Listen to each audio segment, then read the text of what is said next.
Hello everyone, my name is Hardy and this is a test video for the new channel I'm working on. This one is dedicated to a review of A Hat in Time. If you're watching this, thank you very much. I appreciate you taking the time to give me some feedback. Let me know what you think down in the comments below, and please do keep to the secrecy. Thank you guys, let's get started.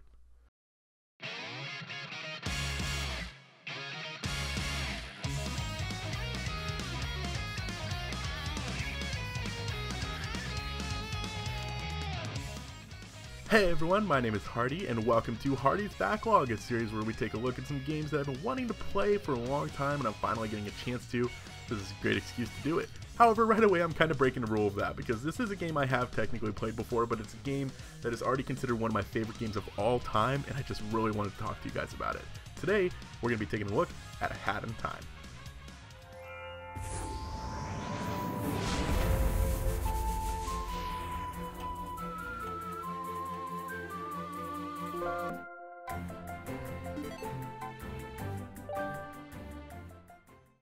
The first time I heard of A Hat in Time was several years ago in a video from Josh Jepson. The game was in an incredibly early stage at that point, but that unique charm was already there. It made me incredibly excited to play it, which I figured would be in a few months or so. I was a bit naive about game development at the time. Little did I know though, it would actually be years before I saw or even really thought about the game again. But eventually last year I started seeing tweets and images referring to the game finally having a release date. It was cool, but it'd been so long that I wouldn't really say I was feeling very hype about it. Sadly, I had moved on to other games. However, I soon realized something. A Hat in Time, a 3D platformer that takes inspiration from Mario Sunshine and other GameCube-era titles, starring a relatively voiceless character with cool hat abilities who travels the world, releases 3 weeks before Mario Odyssey. This game was announced years ago and somehow managed to be released in the same month as an extremely similar, on the surface, major Mario game? Like, what are the odds of that? I really felt quite bad for Gears for Breakfast because it seemed like all their hard work was going to be immediately overshadowed by a very likely Game of the Decade contender. However, it did come out at a really good time for me, as I was actually on a pretty big 3D platformer kick at the time, and I needed something to hold me over until Mario Odyssey came out. And luckily, Hat in Time not only filled those shoes, it overstuffed them. But could it live up to the games it's trying to emulate? Could it even stand in the shadow of the gigantic release just mere weeks away? And no, I don't mean Sonic Forces. Well, after years of delays, let's find out. Okay, so Hat in Time is about a space-traveling kid with magical hats, a spaceship that is powered by time-altering hourglasses that have the ability to rip apart time and space as we know it, who gets locked in an intense war against a mafia full of cooks. Oh, and a little mustache girl is involved. And movie star birds. And goats. Alright, I'll give you guys an actual story review. A Hat in Time starts off with Hat Kid, a weird human-like alien, traveling on her spaceship on a trip home. A spaceship, by the way, that is powered by magical hourglasses. However, as she passes over a strange world, she's stopped by the Mafia, who says she has to pay a toll in order to pass. Hat Kid refuses, so the Mafia grunt actually breaks into the glass window of her ship, sucking them both into space and falling down into Mafia Town.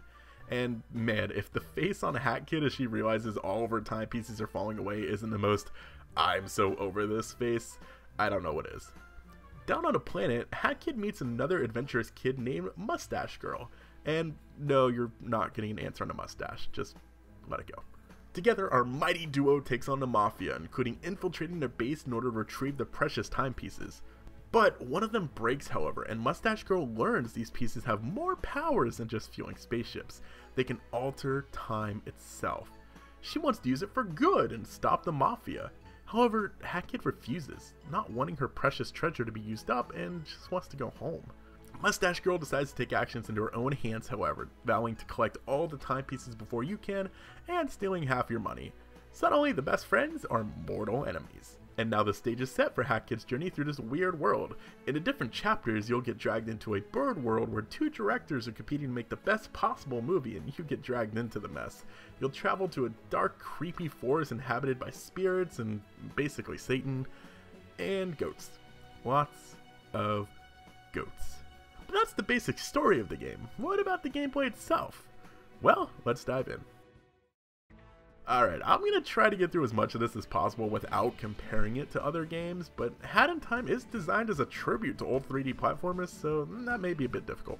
While playing Hat in Time, you'll travel through several worlds, although they're technically not worlds, as they're all in the same world, and some of these worlds have like smaller isolated worlds in them, and well, I need to find a better world than world. Wait, word than world, not world. Oh, gosh, world! Because throughout this game, you actually do stay on the same planet for the whole thing. Even though she's a space traveler, you don't actually go anywhere, and I'm honestly not sure how she gets back to her ship, either how she gets from the ship down to the planet. Like, there's some things you just can't question about video games, okay? The game is broken up into several different chapters, with each chapter containing a variety of acts, and each act has its own beautifully drawn custom artwork for the loading screen. Such a simple thing really does go a long way with that. The order in which you complete these acts is semi-optional. Some have to be done in a specific order, while others give you 2 or 3 options at once. In each act, your goal is to collect the local timepiece, the power stars of this game, by completing a variety of tasks like delivering mail, leading a parade, solving murder mysteries, and of course fighting bosses. From my experience, I don't believe you can really get any timepieces in different acts. That is with the exception, however, of time rifts. While traveling through each of the chapters, you may spot these glowing orbs in the sky. These are actually rifts in the time flow which allow you to enter and collect the timepieces causing the ruckus. And they have a very familiar feeling. These time rifts are very clearly paying homage to the flutterless levels of Super Mario Sunshine, and one of the moments when the game shines the absolute brightest. However, each chapter also has a special time rift which takes you to a special picture book story, explaining the background of some of the characters you met throughout the game. It's a small touch, but once again, something that goes a long way in order to make the world feel alive. But back in the real world, Hat Kid has equipable items that can help power her up. You can buy badges from... Hi there, young one. Every corner of the earth. That dude? You can put up to 3 of them on your hat to give you extra powers, like a grappling hook or attracting nearby collectibles from further away, and even a camera. Though, to be honest, I feel like the camera as a badge was a horrible choice. It's a waste of a spot to equip just to take a cool screenshot, but that's just a minor gripe. Besides the timepieces, another collectible you'll see in this world is pawns, the currency of the world that looks a little like the capsules you get from toy machines. They don't really have a lot of use. You buy badges with them, unlock some extra acts, and that's pretty much it. But they are everywhere, so don't worry about going out of your way to pick them up because you'll more than likely always have enough to buy whatever you need. But that's not all either. You'll also collect yarn balls along the way which allow you to create even more hats, each one with a unique ability. Run faster, ground pound, throw magic explosions, that's just a few of the things you'll be able to do. Now, speaking of hats does bring me to the one dark point of the game. The loot box style cosmetics. Look, I know, we all hate to hear that, and Gears for Breakfast took it to an all-time low if I'm gonna be honest with you. The unlockables can only be earned through in-game currency of tokens, or a free one when completing a time rift. That means no real-world money can be used.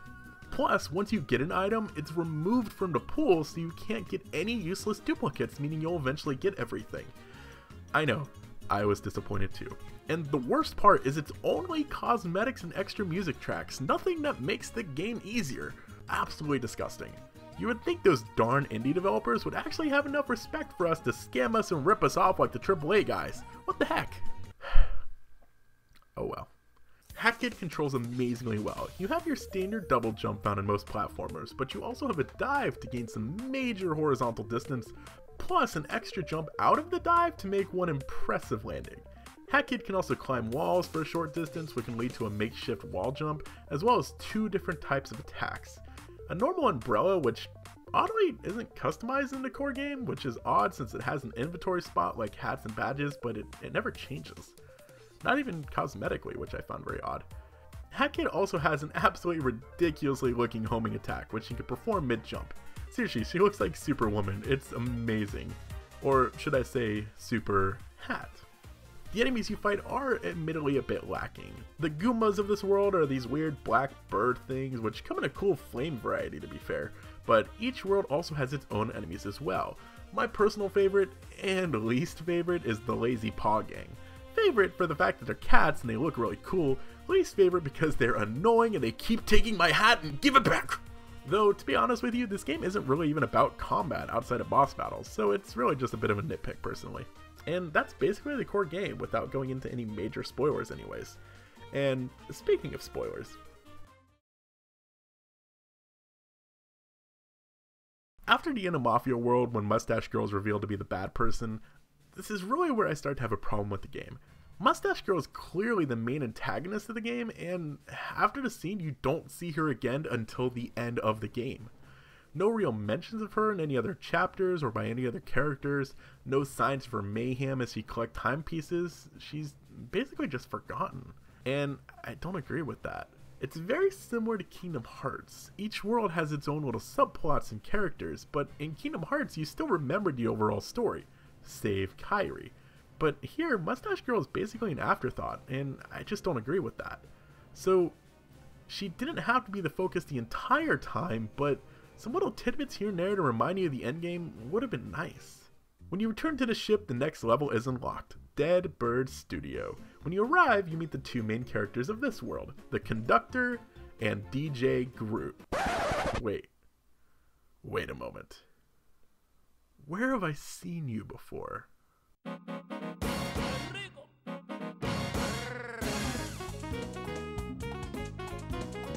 Oh my god. The two birds are movie directors competing to win the annual Bird Movie Awards, and they're going to use timepieces as the props in their films. The Conductor has won 41 of these awards so far, and DJ Grooves has none. After you watch them storm off to go film their movies, you actually break into the studio and watch the magic happen. And I may have accidentally destroyed some stuff along the way, racking up a pretty big debt of about 100,000 pawns. Thankfully, when DJ Grooves discovers you and wants you to star in his films, he'll pay off that debt. But the Conductor gets you to star in his films as well, and the competition is on. The Conductor specializes in train-based Western films. In the first movie, you star as a detective who must find a murderer aboard, while in the second, you're tasked with defusing a bomb that's going to blow up the entire train in like 60 seconds. No big deal. DJ Grooves, on the other hand, focuses more on dance music videos, I guess? I think.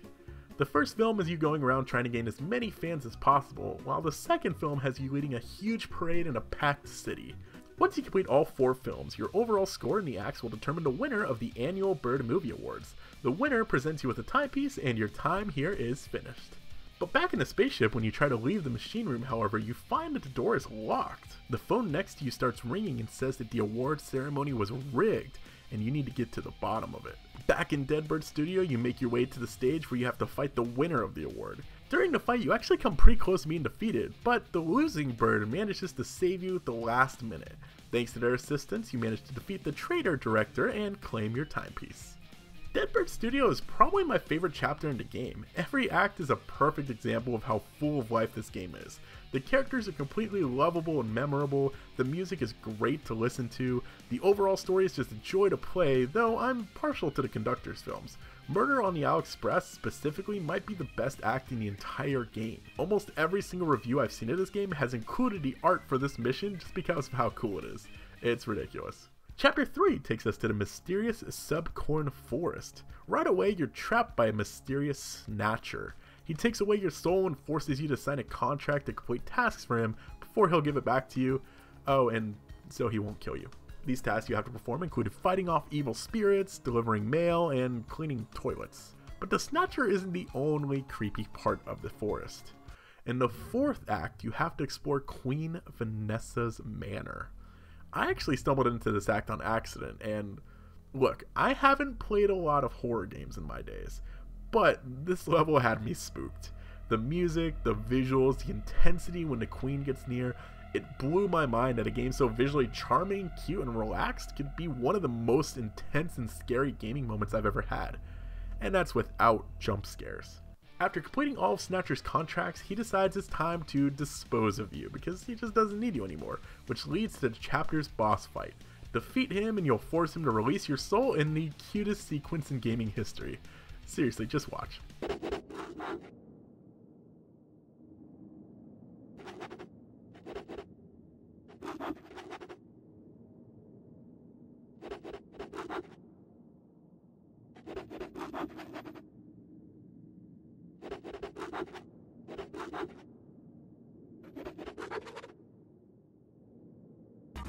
understand that's not how contracts work, right?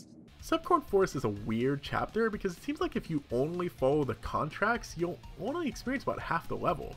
There's a whole second part of the forest that you never really venture into unless you're trying to collect everything. It's almost my least favorite part from an exploring perspective. I know it's a dark and mysterious forest, but it's a bit too easy to get lost in here and miss something, which feels weird complaining about because it's a dark and mysterious forest, and they did capture that really well. But maybe just a little too well, and maybe I'm just a little too used to games holding my hand through things. The most interesting part of Subcorn Forest, to me at least, is the backstory and lore, however, between Queen Vanessa, the Snatcher, and a mysterious third character who was removed from the game, the Moon Jumper. There's far too much of it to go into here, unfortunately, but I definitely recommend looking into it for a whole other perspective on these characters. The final chapter continues the theme of every zone being completely different from the others in terms of objectives and feel. This time, it's an open world adventure in the Alpine skyline, a mountainous range inhabited by goats, cats, and other creatures. This level features very little story on its own. The game basically just drops you into a free roam environment, and it's your job to reach the 4 mountain islands that each contain a timepiece. You traverse between the islands with these flag-covered ropes, which really does start to get repetitive after a while, to be honest with you. I hated traveling between the land. While lacking good story, the chapter does make up with fun timepiece challenges though. One has you climbing up to the top of a giant birdhouse, while another has you traveling through a dangerous volcano. Once you collect all 4 timepieces, a horrible illness arrives though and affects all of the goat inhabitants.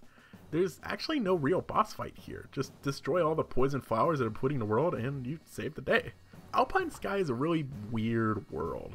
It's a nice change of pace to just wander around and complete everything however you want to do it, but it's also definitely a low point of the game. Nothing really memorable happens here, and getting between the mountains can be really annoying. But when you get in the actual missions, they're a lot of fun, and the finale has a really cool vibe to it. It's a mixed bag, which is kind of a shame for the penultimate level. Once you get 25 timepieces, which includes time rifts, meaning you don't even have to beat all the other chapters, the final room opens up. Mustache Girl breaks into the spaceship and steals the stash of timepieces you've collected so far. With this new power, she ends up creating a weird alternate reality where the entire world is covered in lava. This is Time's End. When you arrive at Mustache Girl's castle, you'll find everyone you've met up to this point forming a line outside, waiting to be judged by the new ruler.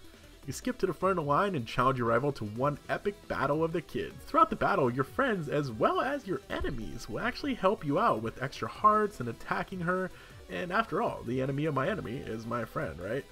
Eventually, Mustache Girl gets fed up with the interference and starts killing them though. But this causes her to realize she's going to be left all alone, which gathers her no real sympathy. The Mafia boss tells her to get lost, they don't need her as a hero. Everyone else starts joining in as well, which allows you to defeat her and save the day.